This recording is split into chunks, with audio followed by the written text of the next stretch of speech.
Pauwi na ako. Ayan. Shout out sa katrabaho kong loko-loko. Ayan. Dinagkwat yung ballpen ko sa bulsa ko. Ngayon, nilagyan pa ng pangalan.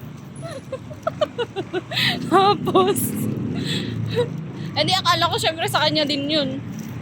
Pero nahalata ko na yun. Naramdaman ko na dinagkwat sa bulsa ko. Nilagyan ba naman ng pangalan? Eh di sa kanya na lang yun. Tapos, ending nun, nawala din ng ballpen yung isa. Eh di nakarma. Nakarma siya. Tapos hahanapin sa akin. Loko-loko talaga tong mga to.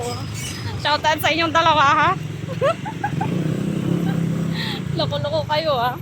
Ako pa hahanapan. Ako nga nawalan ng ballpen. Ako pa hahanapan.